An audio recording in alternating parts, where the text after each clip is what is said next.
안녕하십니까, 황작가입니다. 황작가의 책 읽기 국화와 칼 10번째 시간입니다. 오늘은 11번째 장을 읽도록 하겠습니다. 자기수양이라는 챕터를 읽어가겠습니다.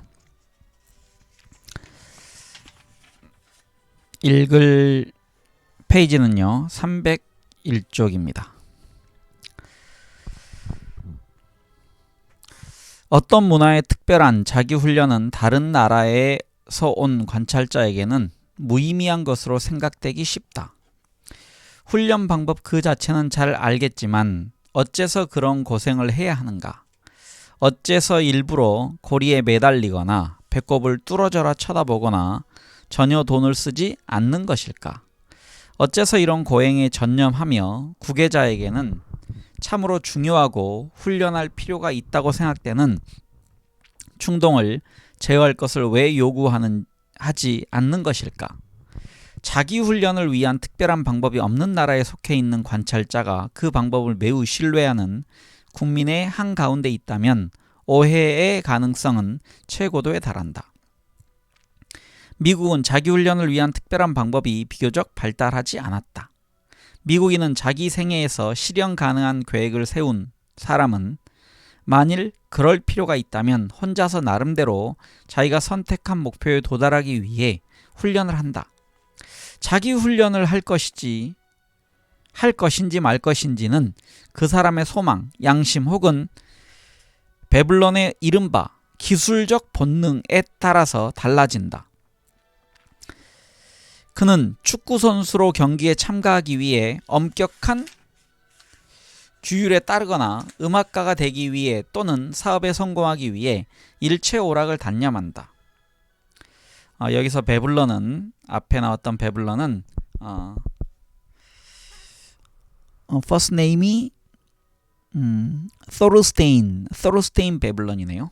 베블런 효과로 아주 유명한 사람입니다. 미국의 저명한 경제학자. 네. 그는 자신의 양심에 비추어 그릇된 행위나 경박한 행위를 삼간다. 그렇지만 미국에서 특별한 훈련으로서의 자기 수양 자체는 산수처럼 개개의 경우 응용을 도외시하고 그것만을 따로 배워야 하는 것은 아니다. 만일 그런 수업이 미국에서 실시되고 있다면 그것은 유럽에서 온 어떤 종파의 지도자나 인도에서 고안된 방법을 전수하는 스와미 (가로 열고) 힌두교 교사들에 의한 것이다. 성 테레사나 십자가의 성 존이 설교하고 실천한 것처럼 명상과 기도를 내용으로 하는 종교적 수련조차도 미국에서는 거의 흔적을 찾아볼 수 없다. 그런데 일본인은 중학교 시험을 치르는 소년도, 검도 시합에 출전하는 사람도, 혹은 단순히 귀족 생활을 즐기는 사람도 시험을 치를 때 필요한 특정한 학과 공부뿐 아니라 별개의 자기훈련을 할 필요가 있다고 생각한다. 아무리 시험 공부를 했다 하더라도, 아무리 검도 실력이 뛰어나다 하더라도, 또 아무리 예의범절에 빈틈이 없다 하더라도 그는 책이나 죽도를 곁에 놓고 사교계에 나가는 것을 잠시 중지하고 특수한 수행을 한다. 물론 일본인 모두가 신비한 수행을 하는 것은 아니다. 그렇지만 그런 수행을 하지 않는 사람조차도 자기훈련에 관한 언어 표현이나 그 관해에 대해 인생에서 일정한 위치를 인정하고 있다. 어느 계급의 일본인이든 일반적으로 행해지는 특수한 자제와 극기 방법에 대한 관념을 기초로 자타의 행동을 판단한다. 그들의 자기훈련 개념은 능력을 배양하는 것과 그 이상의 것을 배양하는 것으로 나눌 수 있다. 그 이상의 것을 나는 숙달이라 부르겠다. 이 두 가지는 일본에서 확연히 구별된다. 이 두 가지는 인간의 심성 속에 서로 다른 결과를 낳는 것을 목적으로 한다. 또한 서로 다른 근거를 가지고 서로 다른 외적 징표에 의해 식별된다. 우선 능력을 배양하는 수행에 대해서는 이미 많은 사례를 설명했다. 10분의 휴식 시간을 제외하고 60시간을 자지 않고 훈련에 참가한 부하 병사들에게 다시 읽겠습니다. 놈들은 가르쳐주지 않아도 잘 줄 압니다. 필요한 것은 잠을 자지 않는 훈련을 하는 일입니다. 라고 말한 그 육군 장교는 우리가 볼 때 지나친 요구를 하고 있는 것이다. 그러나 그는 제대로 된 병사로서 필요한 능력을 기르는 것을 목적으로 하고 있었을 뿐이다. 장교의 말은 무한한 도야의 가능성을 가진 육체를 의지로서 지배해야 한다는 의미다. 또한 사람이 육체를 혹사하면 반드시 건강을 해친다는 법칙을 가지고 있지 않는 일본적인 정신 통호법이 보편적으로 인정하는 원리를 말하고 있는 것이다. 일본인의 인정 이론 전체가 이 가정 위에 근거를 두고 있다. 인생에서 중대 사항이 문제가 될 때에는 육체의 요구가 아무리 건강에 필수적일지라도 또 아무리 그 자체로 인정되고 정성 들여 배양되는 것이라 할지라도 철저히 무시해야 한다. 일본인은 어떠한 자기 훈련을 해서라도 일본 정신을 발휘해야 한다. 그렇지만 일본인의 견해를 이와 같이 표현한다는 것은 그들의 가정을 오해할 우려가 있다. 보통 미국의 어법에서 어떤 자기 훈련을 해도 at the price of whatever self-discipline 영어가 있어서 읽었습니다. 다시 읽겠습니다. 그래서 보통 미국의 어법에서 어떤 자기 훈련을 해도는 어떤 자기 희생을 하더라도 at the price of whatever self-sacrifice 와 거의 같은 의미다. 또한 그것은 아무리 자신의 욕망을 억제해도 라는 의미가 되기도 한다. 훈련에 대한 미국인의 생각은 그것이 외부로부터 강요된 것이든 자신의 행동을 감시하는 양심으로서 마음속에 투입된 것이든 사람은 어렸을 때부터 자진해서 훈련을 받거나 권위로 강요하는 훈련을 통해 사회화된다는 것이다. 이것은 억압이다. 당사자는 이와 같이 자신의 소망이 제한되는 것을 불쾌하게 느낀다. 그는 희생을 치러야 한다. 따라서 그의 마음속에는 반항적인 감정이 생겨난다. 이것은 단지 미국의 많은 전문 심리학자의 견해만은 아니다. 그것은 각 세대에서 아이들이 부모에 의해 양육될 때의 철학이다. 그러니까 심리학자의 분석은 우리 사회에서 많은 진리를 나타낸다. 어린아이는 일정한 시간에 잠자리에 들어야 한다. 점차 아이는 부모의 눈치를 보면서 잠자는 것이 일종의 억압이라는 것을 깨닫는다. 수많은 가정에서 아이들은 밤마다 실컷 떼를 쓰며 불만을 나타낸다. 아이는 이미 잠자는 것을 해야만 하는 일이라고 훈련받았고 도저히 항거할 수 없는 일이라는 것을 알면서도 저항해본다. 아이의 어머니는 또 그가 먹어야만 하는 것을 정한다. 그것은 오트밀일 수도 있고 시금치일 수도 있고 빵일 수도 있고 오렌지 주스일 수도 있다. 미국의 어린아이는 그가 먹어야만 하는 음식에 저항하는 법을 배운다. 아이는 몸에 좋은 음식은 맛있는 음식이 아니라고 단정한다. 이런 것은 일본에선 찾아볼 수 없으며 그리스 같은 몇몇 유럽 국가에도 없는 습관이다. 미국에서 어른이 된다는 것은 음식의 억제에서 해방되는 것을 의미한다. 사람은 어른이 되면 몸에 좋은 음식이 아니라 맛있는 음식을 먹을 수가 있다. 그렇지만 이와 같은 잠이나 음식에 대한 관념은 서양인의 자기 희생 개념 전체에 비하면 거론할 만한 것이 못 된다. 부모는 아이를 위해 커다란 희생을 치르고 아내는 남편을 위해 그 생애를 희생하고 남편은 한 집안의 생계를 책임지기 위해 자신의 자유를 희생한다는 것이 표준적인 서양인의 신조다. 미국인에게는 자기 희생의 필요를 인정하지 않는 사회가 존재한다는 것은 생각할 수도 없는 일이다. 그런데 실제로 그런 사회가 존재한다. 그리고 그런 사회의 사람들은 부모는 인정으로서 당연히 아이를 사랑하고 여자는 다른 어떤 생활보다 결혼 생활에 들어가기를 바라며 일가의 생계를 책임진 남자는 사냥꾼이든 정혼사든 자기가 좋아하는 일을 한다고 말한다. 자기 희생이니 뭐니 하는 말을 입에 담을 필요가 어디 있겠는가. 사회가 이런 해석을 강조하고 사람들이 이런 해석에 따라 생활하는 것을 허용한다면 자기 희생의 관념은 인정되지 않는다. 미국에서는 자기 희생과 남을 위해 하는 일들 모두가 다른 문화에서는 상호 교환으로 여겨지기도 한다. 그것은 나중에 변제받는 투자이거나 혹은 이전에 다른 사람에게 받은 가치에 대한 답례다. 그런 나라에서는 부자 관계조차 상호 교환으로 간주된다. 아버지는 아들을 위해 어렸을 때 은혜를 베풀고 아들은 아버지를 위해 아버지의 만년에 혹은 아버지의 사후에 은혜를 갚는다. 모든 실무상의 관계 또한 일종의 민간 계약이다. 그것은 흔히 같은 것을 같은 양만큼 변제할 것을 보증하는 동시에 당사자의 한쪽에는 비호의 의무를 지게 하고 다른 한쪽에는 봉사의 의무를 지게 한다. 이리하여 쌍방이 다 이익을 얻기 때문에 서로 좋은 일이라고 생각한다. 당사자는 어느 쪽도 자기가 수행하는 의무를 희생이라고 생각하지 않는다. 일본인의 타인에 대한 봉사의 배후에 있는 강제력은 물론 이런 상호 의무다. 그것은 남에게서 받은 만큼 같은 양을 변제할 것을 요구하는 동시에 계층적 관계에 선 사람끼리 서로 그 책임을 수행할 것을 요구한다. 따라서 자기희생의 도덕적 지위는 미국의 경우와 매우 다르다. 일본인은 이제까지 항상 특히 기독교 선교사의 자기 희생의 가르침에 대해 반대 입장을 보여왔다.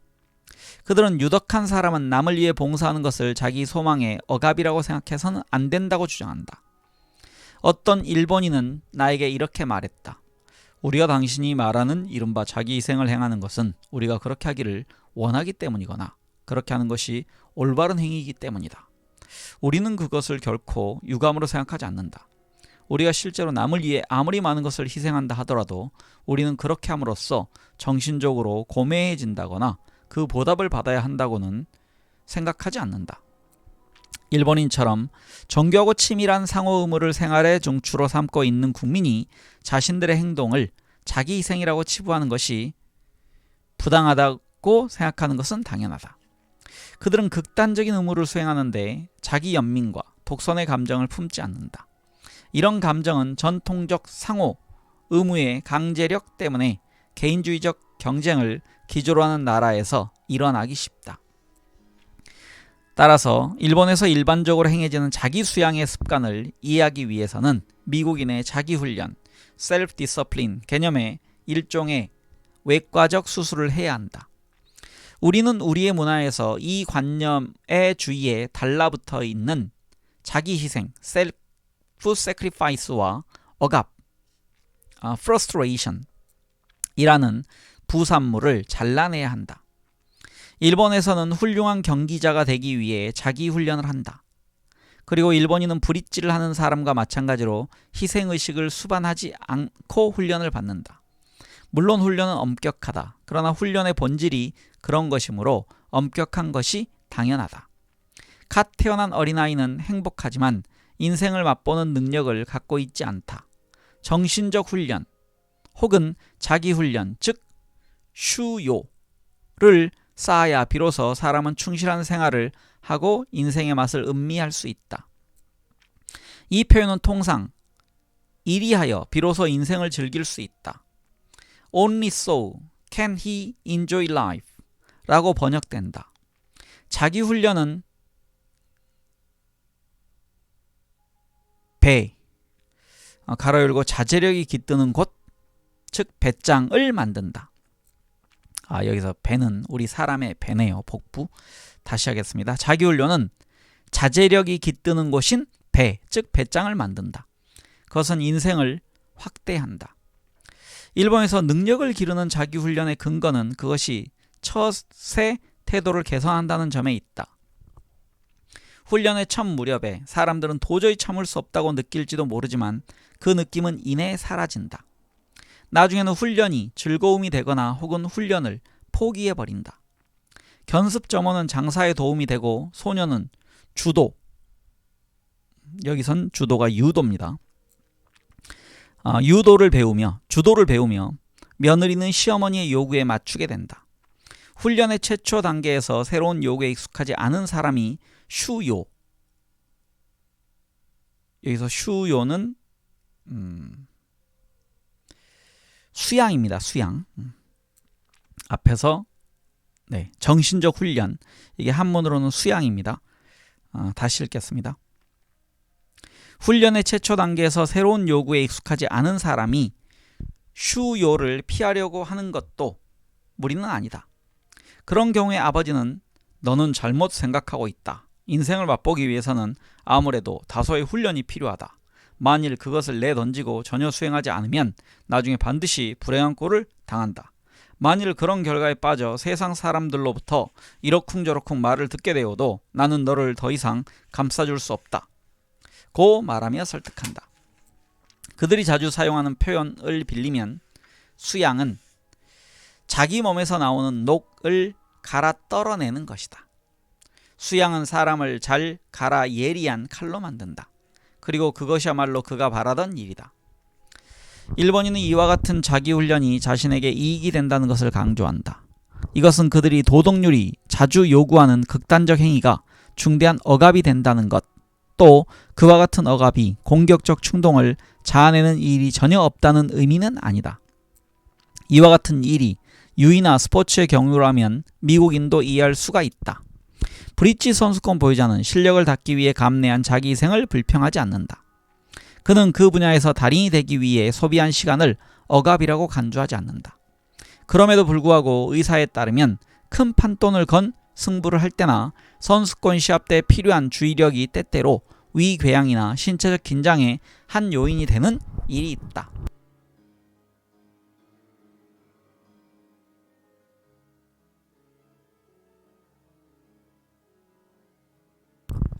일본에서도 마찬가지다. 그렇지만 상호 의무관념이 강제력으로 작용하고 있고 자기훈련이 자신에게 이익이 된다고 확신하기 때문에 일본인은 미국인이 도저히 참을 수 없다고 생각하는 많은 행위를 쉽게 참는다. 그들은 효율적으로 행동하기 위해 미국인보다 세심한 주의를 기울이고 변명을 하는 일도 적다. 그들은 우리만큼 생활의 불만을 남에게 전가하지 않는다. 또 우리만큼 자주 자기 연민에 빠지는 일도 없다. 이런 현상이 어디에서 기인하는가는 별개의 문제로 하더라도 그들은 미국인이 이른바 남들과 같은 행복, average happiness라는 관념을 갖고 있지 않다. 그들은 자기 몸에서 나온 녹에 대해 미국인 사이에서 보통 행해지는 것보다 훨씬 세심한 주의를 기울이도록 훈련받는다. 능력을 기르는 자기훈련 외에 그 이상의 것으로서 숙달이 있다. 이런 종류의 훈련 방법은 이에 대한 일본인의 저서를 읽는 것만으로는 서양인에게는 잘 이해가 가지 않는다. 이 문제를 전문적으로 연구하는 서양인은 때로는 그것을 멸시하는 태도를 취해왔다. 그들은 그것을 올바른 길을 벗어난 이상한 습관이라고 부른다. 어느 프랑스 학자는 그것은 완전히 상식을 무시하는 것이며 훈련에 중점을 두는 모든 종파 중에서 가장 강력한 선종을 엄숙한 난센스 덩어리라고 표현했다. 그렇지만 일본인이 이 훈련 방법으로 달성하려는 목적을 결코 이해할 수 없는 것은 아니다. 그리고 이 문제를 추구하는 것은 일본인의 정신 통업법을 밝히는 데에 많은 도움이 된다. 일본어에는 자기 훈련의 달인이 도달하는 심경을 나타내는 여러 가지 말이 있다. 이 말 가운데 어떤 것은 배우에게, 어떤 것은 종교 신자에게, 어떤 것은 검객에게, 어떤 것은 연설가에게, 어떤 것은 화가에게, 어떤 것은 다도의 스승에게 쓰인다. 이 말들은 모두 동일한 일반적 의미를 가지고 있다. 그중 하나인 무가, 여기서 무가는요 한문으로는 무아입니다. 무가라는 말을 살펴보기로 한다. 이것은 상류 계급에서 번창하는 선종에서 쓰는 말이다. 이 말이 나타내는 숙달의 경지는 세속적 경험에 있든 종교적 경험에 있든 의지와 행동 사이에 머리카락 한 올만큼의 빈틈도 없을 때의 체험을 말한다. 방출된 전류는 양극에서 음극으로 일직선으로 나아간다. 숙달의 경지에 도달하지 않은 사람은 의지와 행동 사이에 일종의 장벽이 가로놓여 있다. 일본인은 이 장벽을 보는 나, observing self, 방해는 나, interfering self라고 부른다. 그리고 특별한 훈련으로 이 장벽을 제거하면 달인은 지금 내가 하고 있다라는 의식을 전혀 하지 않게 된다. 회로는 열려있고 전류는 자유로이 흐른다. 행위는 노력 없이 행해진다. 그것은 일점적으로 변한다. 여기서 1점적이라는 얘기는 영어로 one pointed 이렇게 되어 있습니다. 행위는 행위자가 마음속에 그린 형태와 한치도 다르지 않게 실현된다. 일본에서는 아주 평범한 사람들조차 숙달의 경지에 도달하려고 노력한다. 영국의 불교 연구 권위자인 찰스 엘리엇은 어떤 여학생의 이야기를 전하고 있다. 그녀는 도쿄의 어느 유명한 선교사에게 찾아가서 크리스천이 되고 싶다고 말했다. 이유를 묻자 그녀는 비행사가 되고 싶어 견딜 수가 없기 때문입니다 라고 대답했다. 비행기와 기독교 사이에 대해 어떤 관계가 있는지 설명해 보라고 하자 그녀는 이렇게 대답했다. 비행사가 되려면 우선 매우 침착하고 일을 할 때 당황하지 않는 마음을 가져야 합니다. 그리고 그런 마음은 종교적 훈련에 의해 비로소 획득된다는 말을 들었습니다. 그런데 종교 중에서 가장 훌륭한 종교는 기독교라고 생각했기 때문에 가르침을 받고자 찾아왔습니다. 일본인은 단지 기독교와 비행기를 연결시키는데 그치지 않는다. 그들은 침착하고 일을 할 때 당황하지 않는 마음을 기르는 훈련을 교육학 시험을 치를 때에도, 연설을 할 때에도, 정치가로서 활약을 할 때에도 없어서는 안 되는 일로 생각하고 있다. 집중하는 태도를 기르는 훈련은 어떤 일을 하더라도 이익을 가져다주는 것으로 생각하고 있는 것이다. 많은 문명이 이런 종류의 훈련법을 발달시키고 있지만 일본이 목표와 방법은 다시 읽겠습니다. 많은 문명이 이런 종류의 훈련법을 발달시키고 있지만 일본의 목표와 방법은 완전히 독자적이고 현저히 다른 성격을 지니고 있다. 이런 사실은 일본의 수행법이 대개 인도의 요가 수행에서 유래한 만큼 더욱 흥미롭다. 일본의 자기체면, 정신집중, 오관 제어 방법은 지금도 여전히 인도의 관행과 밀접한 관계를 나타낸다. 그것은 마음을 비우는 것, 부동자세를 유지하는 것, 동일한 문구를 몇만 번이나 되풀이하는 것, 어느 일정한 상징에 주의를 집중하는 것에 역점을 둔다. 인도에서 쓰는 전문 용어는 지금도 볼 수 있다. 그렇지만 대체적 뼈대 외에는 공통점이 거의 없다. 인도의 요가파는 극단적인 금욕과 고행을 하는 종파다. 그것은 윤회로부터 해탈을 얻는 하나의 방법이다. 인간은 해탈, 즉 열반 이외에는 구원이 없다. 그리고 인간이 가는 길을 가로막는 장애는 인간의 욕망이다. 욕망은 스스로 고행을 하고 스스로 모욕하고 스스로 가혹하게 책망하여 괴롭힘으로써만 제거할 수가 있다. 이와 같은 수단으로 사람은 성자가 되고 영성과 신불의 합의를 얻을 수 있다. 요가 수행은 육신의 세계를 버리고 한없이 되풀이되는 인간의 미래로부터 도피하는 방법이다. 이것은 또 영적 능력을 파악하는 방법이다. 고행이 극단적일수록 목표로 향하는 행로도 빨라진다. 이와 같은 철학은 일본에서는 찾아볼 수 없다.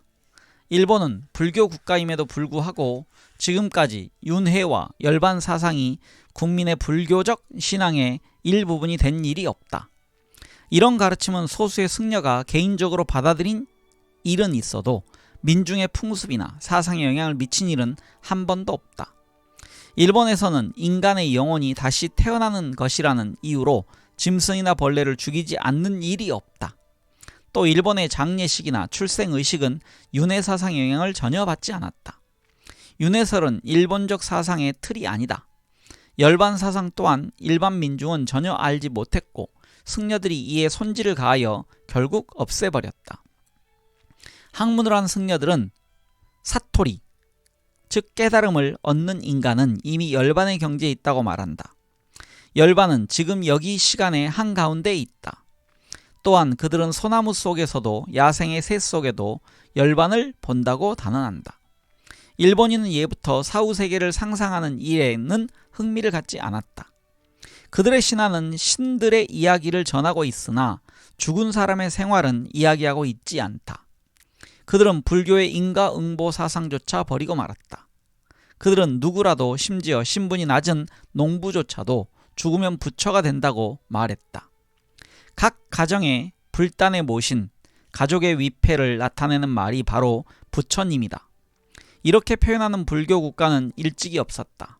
그리고 지극히 평범하게 살다 죽은 사람에게 이처럼 대담한 말투를 쓰는 국민이 열반의 달성과 같은 어려운 목표에 중점을 두지 않으리라는 것은 충분히 이해할 수 있는 일이다. 무슨 일을 하든 어차피 부처가 되는 것이라면 굳이 한평생 육체를 괴롭히고 절대적 정지의 목표에 도달하려고 노력할 필요가 없다. 그래서 정지는 절대적 정지, 여기서 정지는 스톱입니다. 멈춤. 마찬가지로 일본에서 볼 수 없는 것은 육체와 정신이 대립한다는 교리다. 요가 수행은 욕망을 제거하는 방법이다. 그리고 욕망은 육체 속에 머문다. 그런데 일본인은 이런 가르침을 가지고 있지 않다. 인정은 악마에 속하는 것이 아니다. 그리고 관능의 즐거움을 맛보는 것은 생활지혜의 일부가 되어 있다. 유일한 조건은 인생의 중대한 의무 앞에서는 관능이 희생되어야 한다는 것뿐이다. 일본인의 이런 신조는 요가 수행에서 논리적으로 극단적 수준에 도달하고 있다. 일본에서는 이 수행은 자학적 고행이 모조리 제거되었을 뿐 아니라 금욕적이지도 않다. 은둔 생활을 하고 깨달음을 얻는 사람은 세상을 버린 사람이라고 불리지만 처자와 함께 산수 맑은 곳에 거처를 정하고 안락하게 사는 것이 보통이다. 아내가 있고 아이가 태어나는 것은 그들이 성자라는 사실과 조금도 모순되지 않는다. 가장 통속적인 불교 종파의 승려는 어떤 형태든 아내를 얻고 아이를 낳는다. 일본은 지금까지 영혼과 육체가 상반되는 설을 다시 읽겠습니다. 일본은 지금까지 영혼과 육체가 상반된다는 설을 쉽게 받아들인 적이 없다. 깨달음을 얻은 사람이 성자인 까닭은 명상에 의해 수행에 공을 쌓고 간소한 생활을 하기 때문이다. 그것은 더러운 옷을 매우 두르거나 몸에 두르거나 자연의 아름다움에 눈을 감거나 고토나 사미셴 등의 악기에서 나오는 감미로운 소리에 귀를 막거나 하는 일이다. 일이 아니다. 여기서 고토는요, 가야금 할 때 그 금자라고 되어 있습니다. 그래서 각주는요, 일본의 전통적인 현악기의 총칭이라고 되어 있고요. 샤미세는 여기서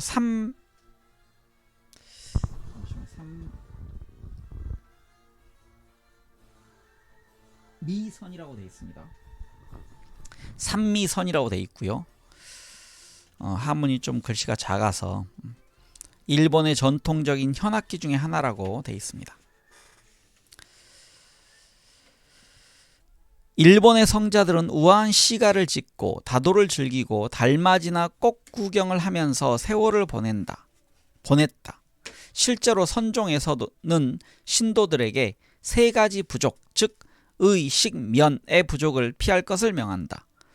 여기서 면은 잠잘 때 그 수면의 면입니다. 그래서 의식면, 옷과 먹는 것과 잠의 부족을 피할 것을 명한다. 충분히 자고 입으란 얘기죠. 그러면은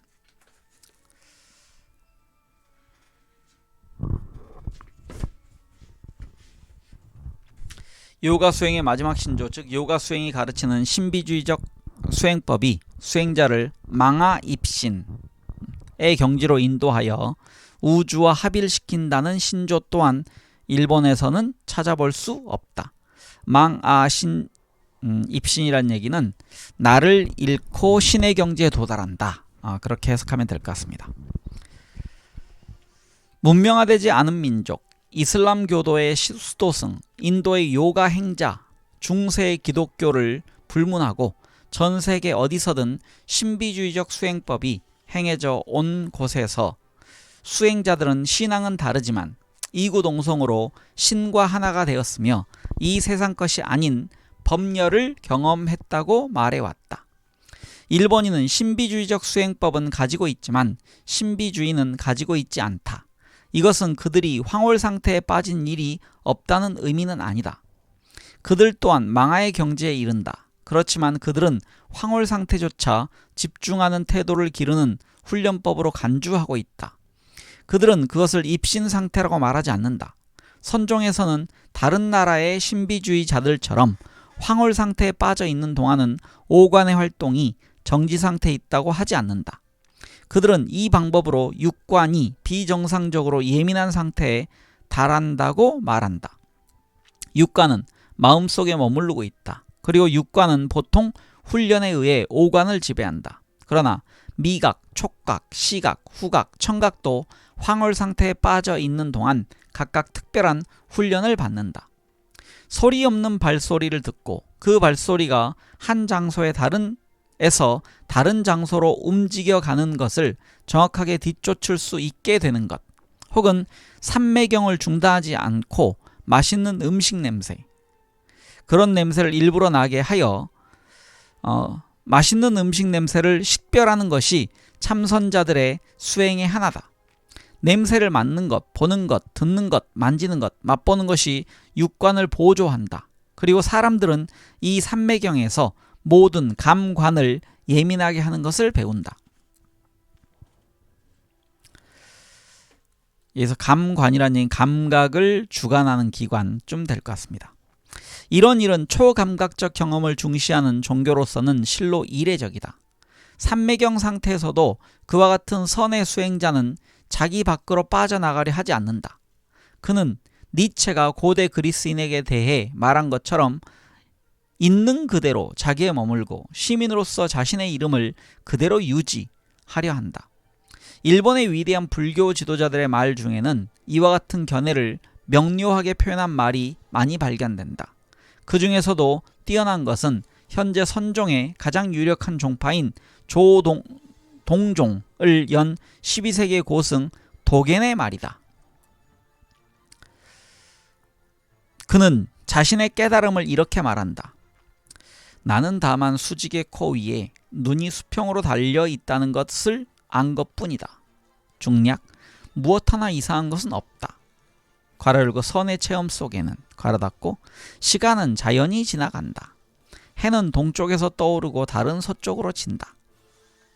또 선에 대한 책은 삼매경의 경험이 인간적 능력을 훈련하는 이외에 다른 능력을 준다는 것을 인정하지 않는다. 어떤 일본의 불교도는 요가 수행은 명상으로 갖가지 초자연적 능력을 획득할 수 있다고 주장하지만 선은 그런 어리석은 주장은 하지 않는다라고 썼다. 일본은 이처럼 인도의 요가 수행의 밑바탕이 되는 가정을 완전히 없애버렸다. 고대 그리스인처럼 섬세함에 대해 강한 애착을 가지고 있는 일본인은 요가 수행을 인간을 완전하게 하는 자기훈련, 인간과 그 행위 사이에 머리카락 한 올의 틈도 없는 숙달을 획득하는 수단이라고 해석하고 있다. 그것은 힘을 유의하게 쓰도록 하는 훈련이다. 그것은 스스로의 힘에 의지하는 태도를 기르는 훈련이다.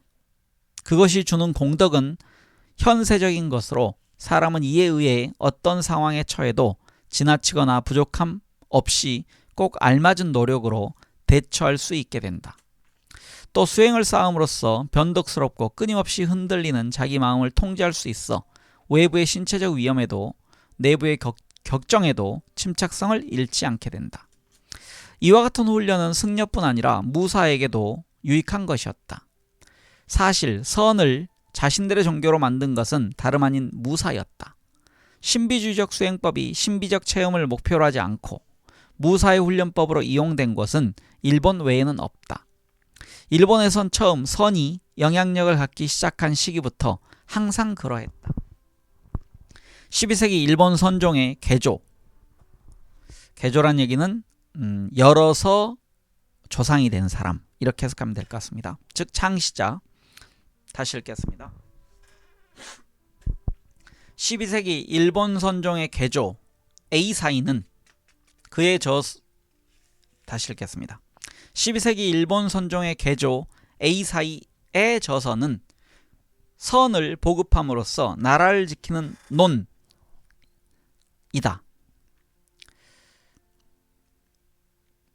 이게 책 제목입니다. 선을 보급함으로써 나라를 지키는 논. 이게 책 제목입니다. 그리고 무사나 정치가나 검객이 대학생은 그들이 다시 읽겠습니다. 그리고 무사나 정치가나 검객이나 대학생은 그들이 아주 세속적인 목표에 도달할 수 있도록 선을 훈련해 왔다. 찰스 엘리엇이 말하고 있듯이 중국의 선종사에는 선이 일본으로 건너가서 군사적 훈련 수단이 될 것임을 암시하는 내용이 전혀 없다. 선은 다도나, 노각구, 여기서 노각구는요 한문으로 능낙이라고 되어 있습니다. 능낙. 능력할 때 능자와 그 오락할 때 락자입니다. 즐거울 락. 다시 읽겠습니다.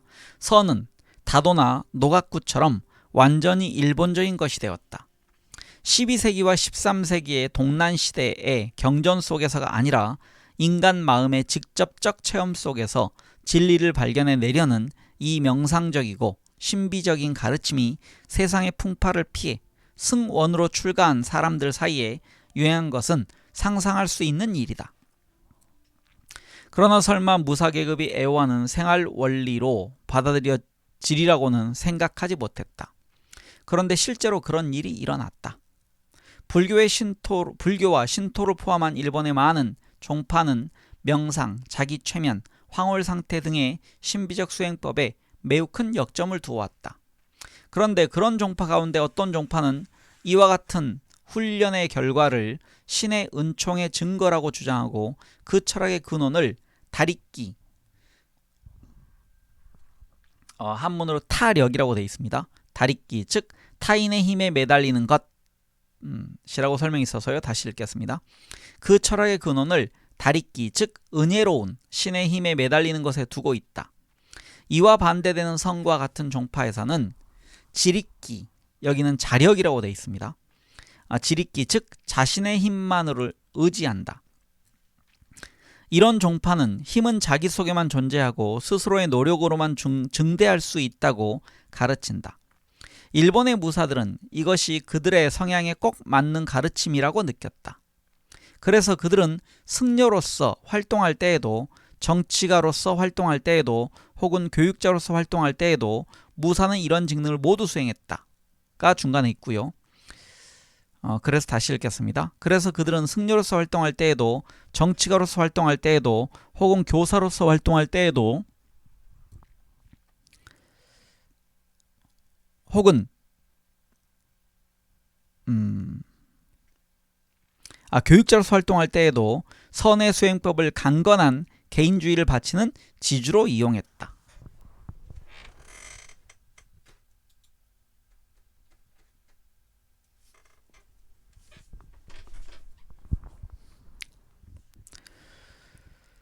선의 가르침 매우 구체적이었다. 선은 사람이 자기 속에서 발견할 수 있는 광명만을 추구하는 것이다. 선은 이 추구에 방해가 되는 어떤 것도 용납하지 않는다. 당신 앞의 장애를 모조리 제거하라. 중략. 만일 도중에 부처를 만나면 부처를 죽여라. 만일 조사를 만나면 조사를 죽여라. 여기서 조사는요, 여기서 조상할 때 조자와 스승 사자가 포함된 말입니다. 성자를 만나면 성자를 모조리 죽여라. 그것이야말로 구원에 도달하는 유일한 길이다. 진리를 탐구한 사람은 부처의 가르침이든 경전이든 신학이든 일체의 간접적인 것을 받아들여서는 안 된다. 삼승 12분경은 모두 부정을 싣는 휴지다. 여기서 삼승 12경이란 말은요, 이게 지금 책에 한문투의 말이 많고요. 그 다음에 오른쪽에 그 각주 없이 한문이 많이 나와 있습니다. 그래서 제가 여러분에게 풀 수 있는 대로 풀고 있는데요. 제 능력이 좀 부족합니다. 삼승 지금 12경이라고 그랬나요? 삼승 12분경 각주가 있습니다. 삼승, 불교에서 중생을 태우고 생사의 바다를 건널 때의 세 가지 교법인 성문승, 영각승, 보살승을 뜻함. 12분경, 불교에서 모든 경전을 수다라, 그 다음에 기야, 가타, 이타나, 이제 목다가, 사타가, 아부다달마, 타파타나, 우바제사, 우타나, 비불약, 화가라나의 12로 나눈 것을 뜻함. 제가 좀 읽는 게 힘든 게요. 지금 글씨가 작아서 겨우 읽었습니다. 그래서 앞문장을 다시 한번 읽겠습니다. 진리를 탐구한 사람은 부처의 가르침이든 경전이든 신학이든 일체의 간접적인 것을 받아들여서는 안 된다. 삼승 12분경은 모두 부정을 싣는 휴지다. 여기서 부정이란 얘기는 깨끗하지 못하다는 겁니다. 그것을 연구해서 이익이 없는 것은 아니지만 자기 영혼 속에서 정광이 한번 번쩍 빛나는 것과는 아무런 관계가 없다. 그런데 정광이 한번 번쩍 빛나는 것이 깨달음을 준다. 이것은 어떤 선의 문답집에 나오는 이야기다. 제자가 선승에게 법화경의 해석을 요구한다. 선승은 실로 훌륭한 해설을 해준다. 그런데 그 설명을 듣고 있던 제자는 낙심한 듯이 말했다. 놀랍습니다. 저는 선승은 경전이나 이론이나 논리적 설명책에 따위는 경멸하고 계신 줄로만 알고 있었는데요. 그러자 선승은 이렇게 대답했다. 선은 아무것도 모른다는 것이 아니고 아는 것, 즉 깨달음은 모든 경전, 모든 문헌에 밖에 있다고 믿는 것이다. 너는 아는 것, 즉 깨달음을 원한다고는 말하지 않았다. 다만 경전의 설명을 듣고 싶다고 말하지 않았는가. 선의 스승들의 전통적 훈련은 제자에게 깨닫는 방법을 가르치는 것을 목적으로 한다. 훈련은 육체적인 경우도 있고 정신적인 경우도 있으나 어느 경우든 마지막은 학습자의 내면적 의식에서 그 효력이 확인되어야 한다. 검술가의 선수행은 이에 대한 좋은 예증이다. 물론 검객은 칼의 올바른 사용법을 배우고 그것을 끊임없이 연습해야 한다. 그렇지만 아무리 검술을 잘 하더라도 그것은 단순한 능력의 영역에 속하는 사항이다. 그는 그 위에 다시 무가, 즉 무아가 되는 것을 배워야 한다. 그는 우선 처음에는 평평한 바닥 위에 서서 그의 몸을 받치는 겨우 몇 인치의 바닥에 정신을 집중하도록 명령받는다. 그는 아주 좁은 발판을 점점 높여 마침내 1m 높이의 기둥 위에 서 있어도 마치 뜰에 서 있는 것처럼 태연히 서 있을 수 있게 된다. 이렇게 되었을 때 그는 깨달음을 얻는다. 그때 비로소 그의 마음은 현기증을 느끼거나 추락의 공포를 품어 그를 배반하는 일이 없게 된다. 이 기둥 위에 서는 일본의 수행은 서구 중세의 성 시메온파 기둥행자의 고행을 의도적인 자기훈련으로 변형한 것이다. 여기 성 시메온파에 대한 각주가 있습니다. 세인트 시메온 3, 4세기의 수도승 북시리아 출신으로 30년간 기둥 위에서 살았다고 한다. 그 기둥은 처음에는 1m 80cm 높이였으나 점차 높아져 18m까지 올라갔다고 전해지며 그는 그 기둥 위에서 설교했다고 한다.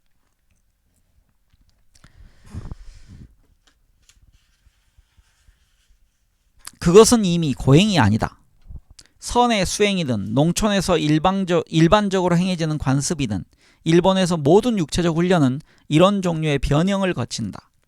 세계의 많은 곳에서 행하는 얼음처럼 차가운 물속으로 뛰어들어가거나 산속의 폭포수를 맞는 일은 어떤 경우에는 육체를 극복하기 위한, 어떤 경우에는 신의 자비를 얻기 위한, 어떤 경우에는 황홀 상태를 맛보기 위한 아주 평범한 고행이다. 일본인이 애호하는 간교, 추울 때 추위를 참고 하는 여러 가지 수행을 간교라 합니다. 여기선 한문으로는요, 한행이라고 되어 있습니다. 이걸 지금 일본어로 간교로 읽었습니다. 그래서 다시 읽겠습니다. 일본인이 애호하는 추울 때 추위를 참는 행동인 간교는 동이 트기 전에 살을 애는 듯이 차가운 폭포 속에 서거나 앉는 일, 혹은 겨울밤에 냉수를 3번 뒤집어 쓰는 일이다. 그 목적은 마침내 고통을 느끼지 않을 때까지 의식적 자아를 훈련하는 일이다. 물의 차가움도 추운 미명의 떨림도 의식 위에 떠오르지 않을 때 그 사람은 달인의 경지에 도달한 것이다. 그 밖에는 아무런 보답도 요구하지 않는다. 정신적 훈련 또한 이와 마찬가지로 스스로 깨달아야 한다. 스승을 모시는 일은 있어도 스승이 서양적인 의미로 가르치는 일은 없다. 왜냐하면 제자가 자기 이외의 원천으로부터 배우는 것은 아무런 가치도 없기 때문이다. 스승이 제자와 토론한 일은 있지만 상냥하고 친절히 제자를 지도하여 새로운 지식의 영역으로 유도해 주지는 않는다.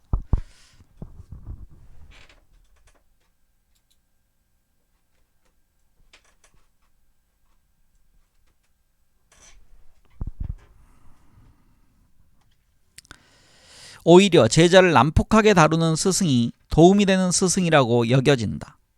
스승은 갑자기 제자가 입으로 가져가는 찻잔을 쳐서 깨버리거나 다리를 걷어차 자빠지게 하거나 독경할 때나 설법할 때 손에 쥐는 여의로 제자의 손가락 관절을 때린다.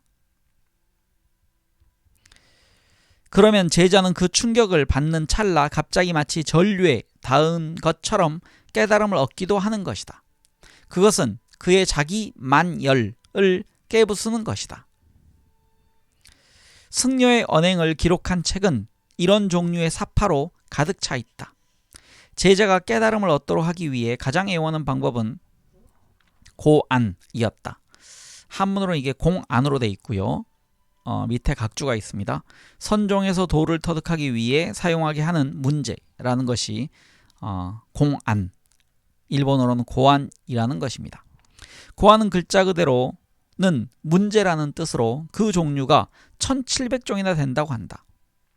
선승의 일화집에 보면 하나의 고안을 풀기 위해 7년의 세월을 소비한 사람쯤은 예사였다. 고안은 합리적 해답을 얻는 것을 목적으로 하지 않는다.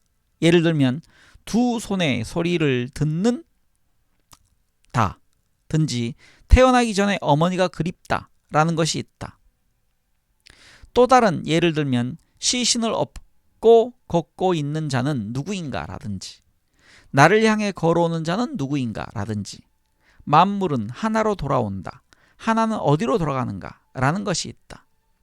이와 같은 선의 고안은 12세기 혹은 13세기 이전에 중국에서 사용되었다. 그리고 일본은 선종과 함께 이 수안을 받아들였다. 고안은 중국 대륙에서 없어졌지만 일본에서는 숙달의 가장 중요한 요소가 되었다. 선의 인문에서는 고안을 매우 중요시하여 다루고 있다. 고안은 인생의 딜레마를 포장하고 있다. 고안을 하고 있는 사람은 궁지에 몰린 쥐처럼 진퇴양난의 막다른 골목에 몰리면 마치 뜨거운 쇳덩어리를 삼키려 한 사람과 비슷하다고 그들은 말한다. 그는 철괴, 가로 열고 서에는, 여기 선서란 얘기는 선자고요. 그 다음에 글서입니다. 선서에는 철오라고 되어 있습니다. 이게 한문으로 선서에는 철오 이렇게 가로 열고 가로 닫고 되어 있습니다. 다시 읽겠습니다. 그는 철괴를 물어뜯으려는 목이다. 그는 정신없이 더욱 노력을 거듭한다. 마지막으로 그의 마음과 고안 사이를 가로막고 있던 보는 나의 장벽이 제거된다. 정광의 섬광처럼 재빨리 양자, 마음의 고안이 융합한다. 그는 깨달음을 얻는다.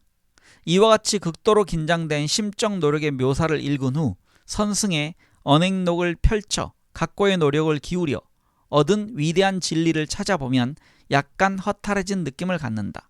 이를테면 남학은 나를 향해 걸어온 자는 누구인가 라는 문제를 8년 동안 생각하고 또 생각했다. 그래서 남학은요, 밑에 각주가 있습니다.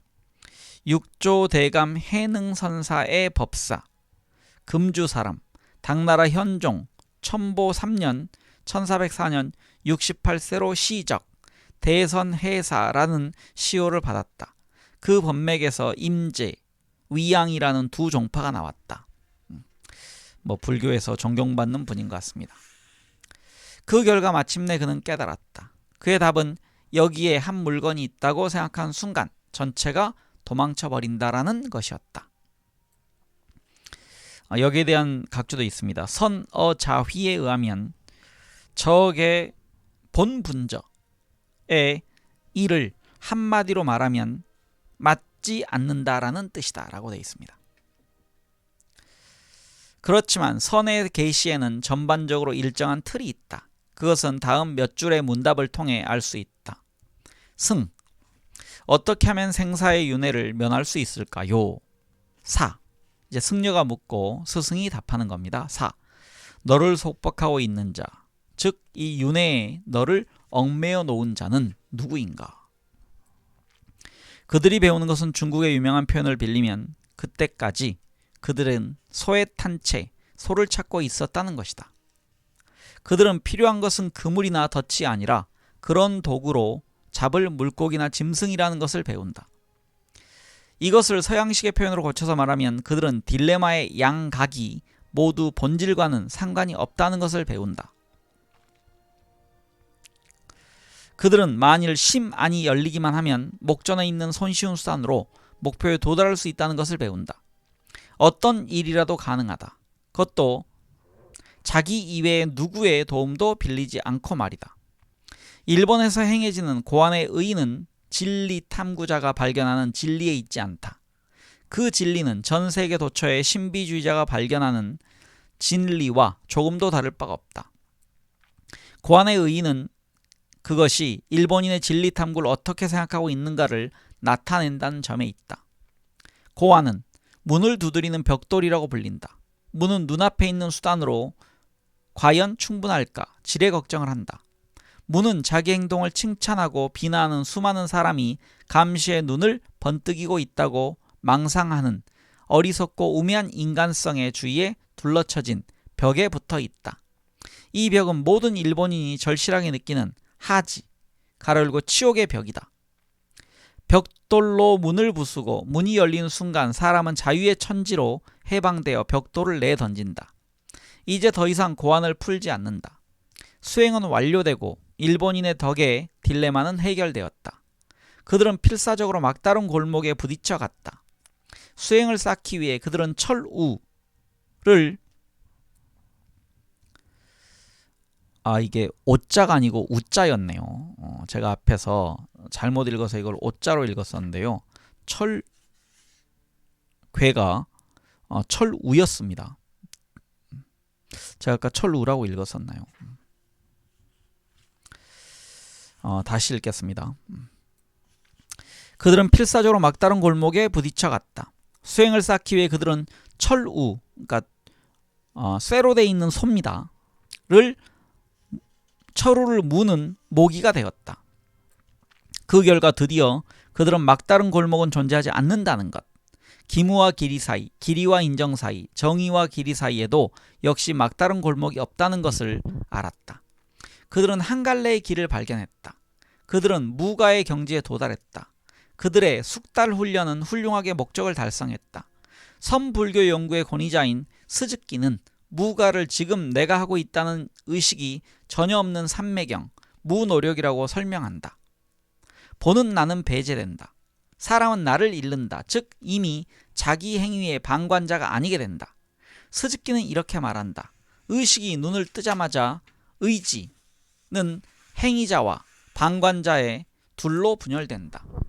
그리고 반드시 모순이 일어난다.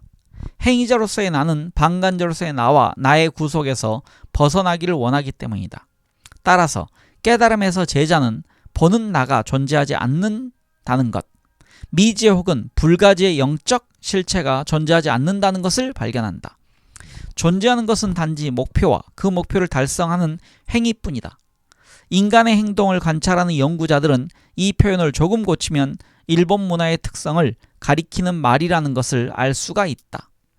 어린아이 때부터 일본인은 자기의 행위를 관찰하고 타인이 무슨 말을 할까를 기준으로 옳고 그름을 판단하도록 철저히 훈련받는다. 그의 보는 나는 매우 상처입기 쉽다. 영의 삼매경에 몰입할 때 그는 이 상처입기 쉬운 자아를 배제한다. 그는 이제 지금 내가 하고 있다는 사실을 느끼지 않게 된다.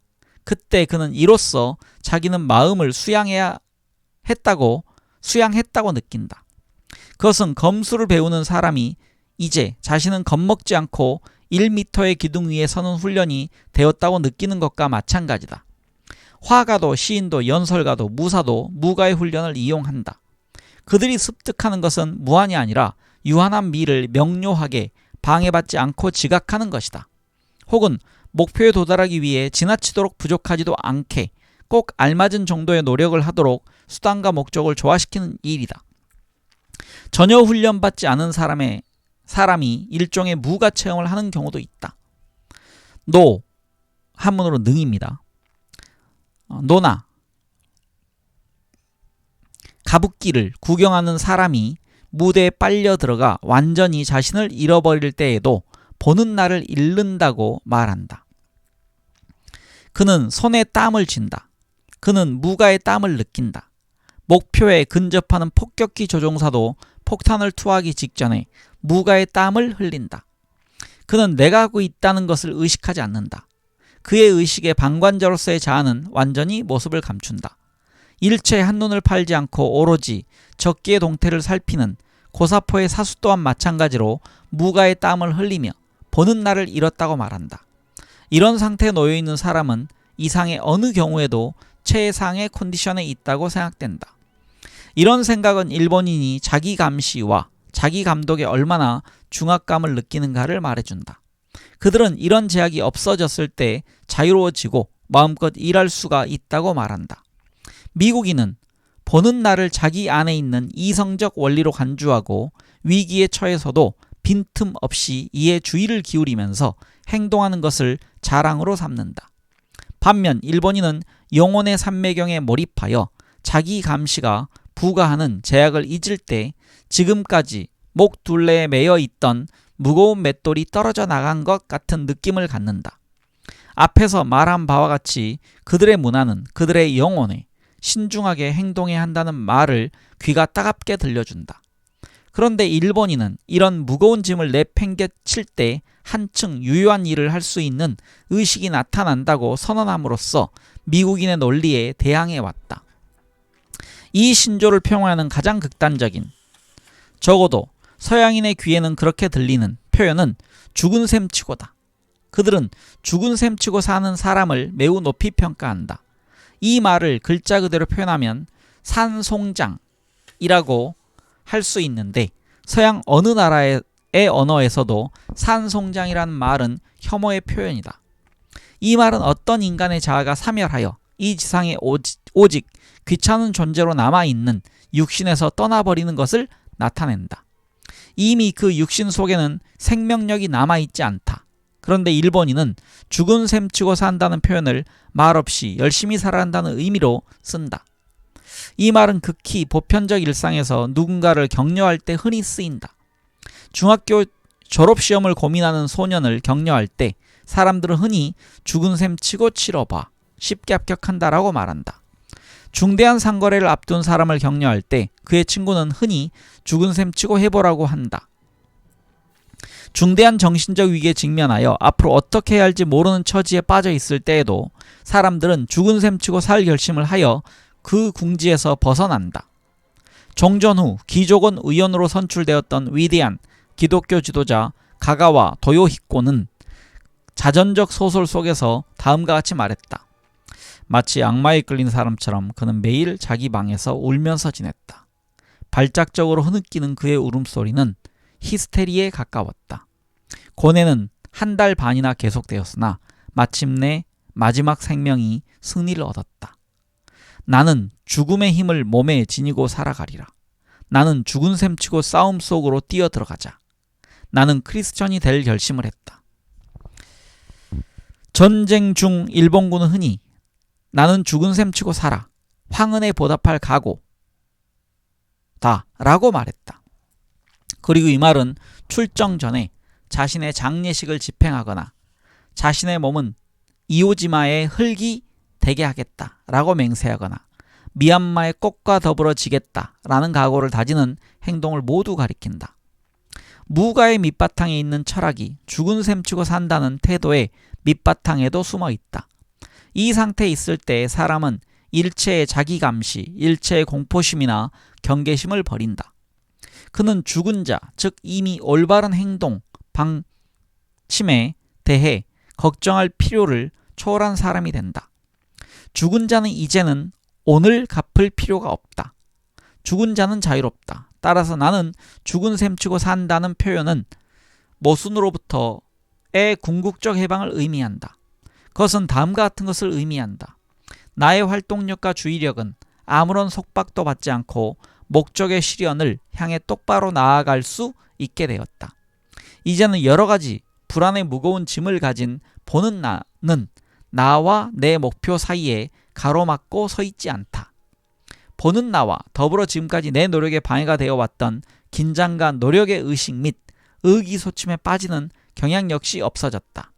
이제 앞으로 나는 무슨 일이라도 할 수 있다. 서양식으로 말하면 일본인은 무가의 습관이나 죽은 셈치고 산다는 습관에서 의식을 배제하는 것이다. 그들이 말하는 이른바 보는 나, 방해하는 나란 인간의 행위에 시비선악을 판단하는 감시자를 말한다. 서양인과 동양인의 심리적 차이를 실로 명료하게 엿볼 수 있는 예를 들어보자. 미국인이 양심이 없는 인간이라고 말하는 것은 비행에 당연히 수반되는 죄의식을 느끼지 못하는 인간을 말한다. 그런데 일본이 동일한 표현, 무심, 무념무상 등을 사용할 때에는 이미 굳어지지 않고 방해받지 않는 인간을 의미한다. 미국에서는 악인의 뜻이지만 일본에서는 선인, 즉 수행을 쌓은 인간이나 그 능력을 최대한으로 활용할 수 있는 인간을 뜻한다. 그것은 가장 어렵고 헌신적인 무사의 행위를 할 수 있는 인간이라는 뜻이다. 미국인에게 선행을 요구하는 강제력은 죄의식이다. 양심이 마비되어 이미 죄를 느낄 수 없는 인간은 반사회적 인간이다. 일본인은 문제를 전혀 다른 식으로 해석한다. 그들의 철학에 따르면 인간은 마음의 바탕에 서는 선이다. 만일 일시적 충동이 즉시 행위가 되어 나타난다면 인간은 쉽게 선행을 할 수가 있다. 그래서 그는 숙달의 수행을 쌓아 하지의 자기 감시를 배제하려 한다. 그렇게 했을 때 비로소 그의 육과는 장애가 제거된다. 그것은 자의식과 모순으로부터의 궁극적 해방이다. 일본인의 자기훈련의 철학은 일본 문화 속에서 살고 있는 개별적 일본인의 생활체험을 떼어내 고찰해보면 불가사의한 수수께끼다. 그들이 보는 나로 기속시키는 하지, 여기서 하지는 수치입니다. 하지의 의식이 얼마나 무겁게 일본인을 억누르고 있는가는 이미 말한 바와 같다. 그러나 일본인의 정신통어, 철학의 참된 의미는 육아법을 설명하지 않는 한 여전히 불확실하다.